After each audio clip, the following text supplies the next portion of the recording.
Hey, what's up guys, Jed here, and welcome to my ultimate guide on how to lose weight. I'm going to be teaching you guys on how to lose weight step by step and more in depth. So if you're looking forward to that, then make sure you stick around. But before we get into the video, make sure you hit that subscribe button so that you stay up to date whenever I post a new video.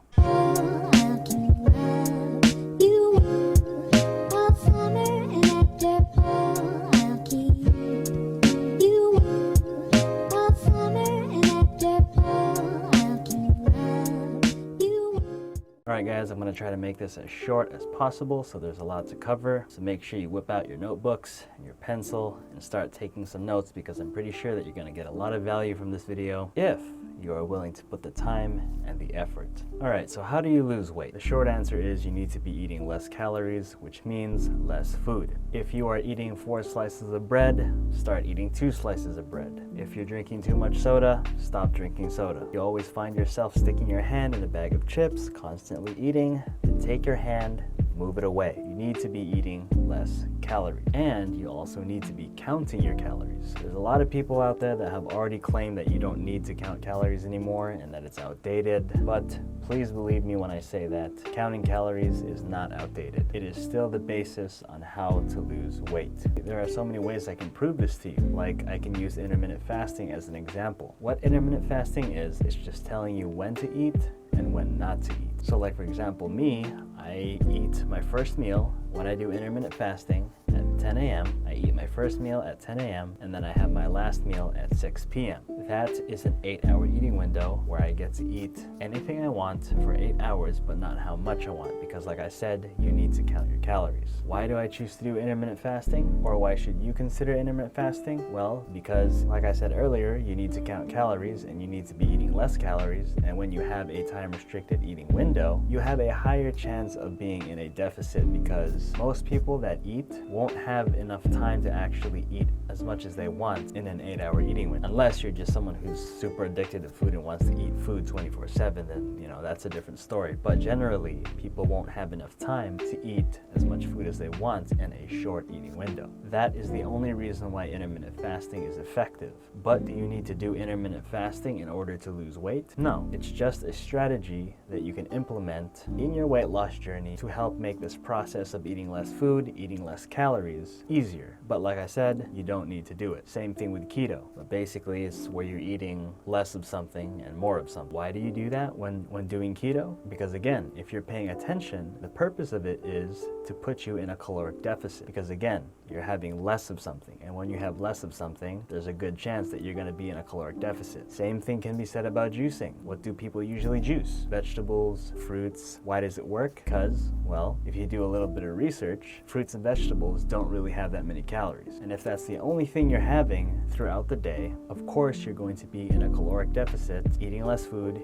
eating less calories, which is what I said, is what you need to do for step 1. So I can almost guarantee you that anything you search out there, okay, it doesn't matter what kind of method it is, whether that's intermittent fasting, keto, whatever, anything you find out there that says it can help you lose weight will always try to put you in a caloric deficit without you even noticing, because of everything they say. Oh, if you eat this specific food, oh, if you do this specific exercise, it's going to help you lose weight. But if you really, really pay attention, they're all just trying to help you be in a caloric deficit.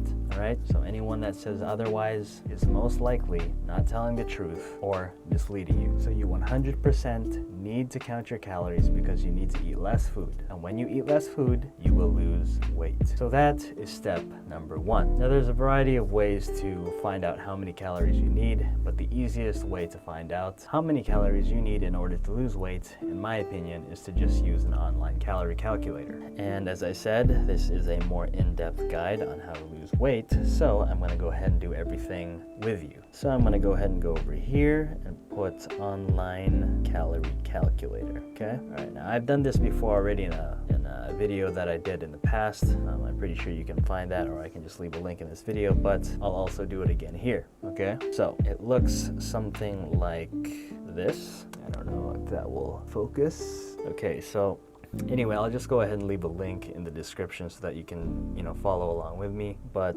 here you're gonna have to put in your age. So I will just put mine, and then your height. Go ahead and put your height, and then your weight. Currently, I weigh 130 pounds, okay? And where it says activity level, you always want to put little or no exercise. Okay, because it makes it really hard if you try to put your activity level, because for one, it's not really accurate, and number two, it's really hard to say, because I feel like even if you exercise 1 to 3 times a week, you really need to take into consideration how intense that exercise is. So that's why I say it's not too accurate. So just go ahead and put little or no exercise, okay? And then put calculate. All right, so it says for me, in order for me to maintain my weight, which means I'm currently 130 pounds, if I want to stay 130 pounds, I have to eat 1,783 calories a day, okay? That's to maintain my weight. Now it says if I wanted to lose half a pound a week, I need to eat 1,533 calories. And if I wanted to lose a pound a week, I had to eat roughly about 1,200. And if I wanted to lose 2 pounds a week, I have to eat about 800 calories a day, okay? So like I said earlier, I need about 1,700 calories to maintain my weight. So anything below 1,700, you can choose.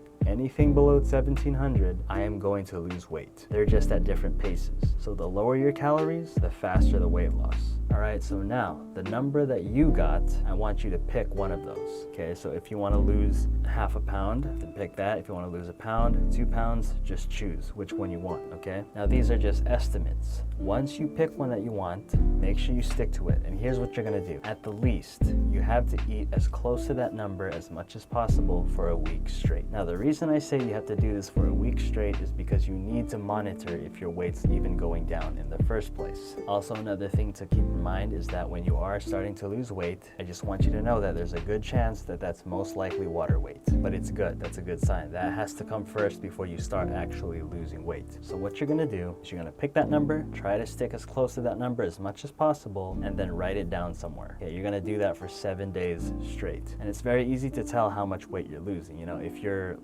let's say you're like me, if you lose a pound a week, then by next week I should be 129, so on and so forth. It's not that hard to do the math here. So yeah, so pick one of those numbers, and once you do that and you wrote it down, if you see that your weight didn't change, that means you didn't do it right. And if you followed your number and are gaining weight, again, that means you didn't do it properly. But if you see that your weight was going down, then stick to that number and don't change anything, okay? So again, like I said earlier, if your weight went up, what you have to do is you have to lower your calories, lower that number that you were doing that you noticed made you gain weight, lower that number by 100, and then test it again for another week. I know the process seems really annoying, but you have to do this. This is the only way you're going to find out how many calories you need in order to consistently lose weight, okay? So you have to track it again, you have to write it down again, but lower the calories by 100. If you see that you maintained your weight, then obviously that's how many calories you need to stay the way that you are now. So that is that. I know the process is very annoying, but if you're serious about losing weight, try to be patient with the process.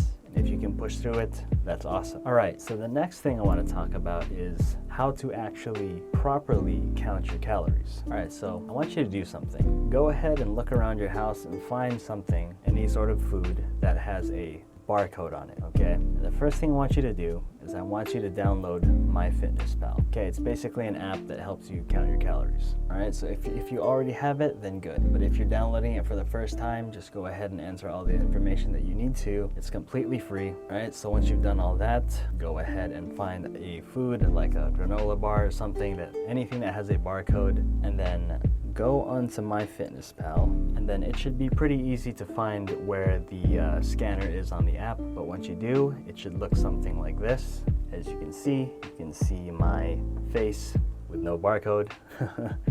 But anyway, yeah, so scan whatever food it is that you got, and once you do that, that's it. That is the amount of calories that you're getting. But of course, you need to take into consideration the serving size. If it's just a granola bar, it's most likely just that one bar alone. But if you're scanning something like chips, you're gonna notice it has a serving size. Like if it's a big bag, it'll say something around 10, 20 chips. something along those lines. And that's where people tend to go wrong, is they think, oh, if it says 200 calories, that means it's just this whole bag. I'm gonna get 200 calories. But little do they know, it has serving sizes. You're not supposed to be eating the whole bag. You're supposed to be only eating the amount that it says as one serving. Okay, so when you're counting your calories, especially with boxed foods that have barcodes, it makes it very easy to count your calories. Another thing that you're also gonna see, like let's continue to use a bag of chips as an example, is you're gonna see that it shows you the serving size, how many chips you should be eating, and it also has a measurement of grams, which leads me to my next point in learning how to count calories properly is you're going to need to invest in a food scale.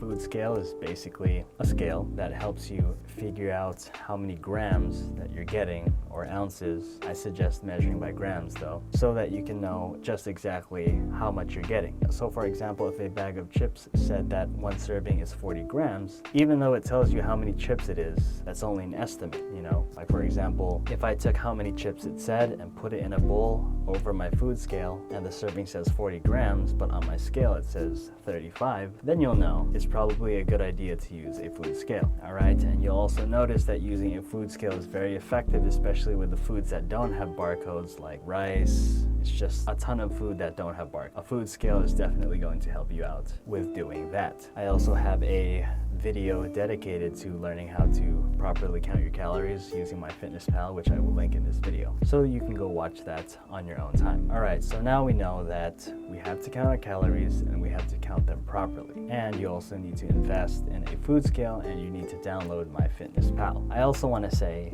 before we go into the next step, that it's also possible to count your calories without having to write it down, or, you know, having to put it on your app. And a good example of this is if I had a granola bar, right? It has a barcode, and I ate that yesterday, right? I scanned it, so I know how many calories it is. If I have the same granola bar the next day, I don't need to track it because I already know how many calories it is. All I have to do is just write it down in my, app, or I can just memorize it if you can, but I still suggest that you put it in your app since not everybody has the best memory, such as your boy.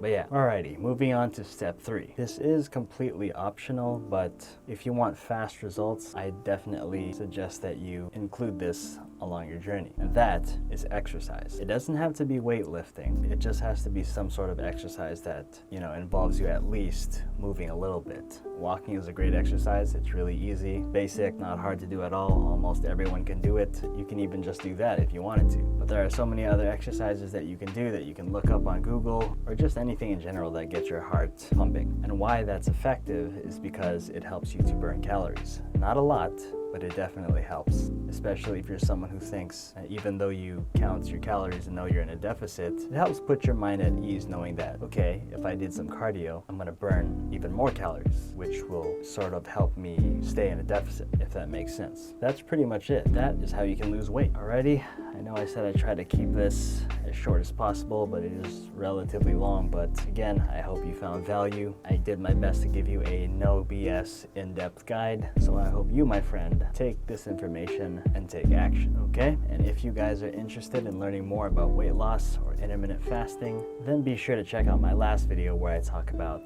the 3 intermittent fasting rules that you need to follow. Alrighty, and if you guys enjoyed this video, consider subscribing to the channel if you haven't already, and tap that notification bell so that you don't miss out on any future videos. Also, don't forget to leave a like and comment down below letting me know, are you ready to take action and start losing weight? And with that said, I will see you guys next time.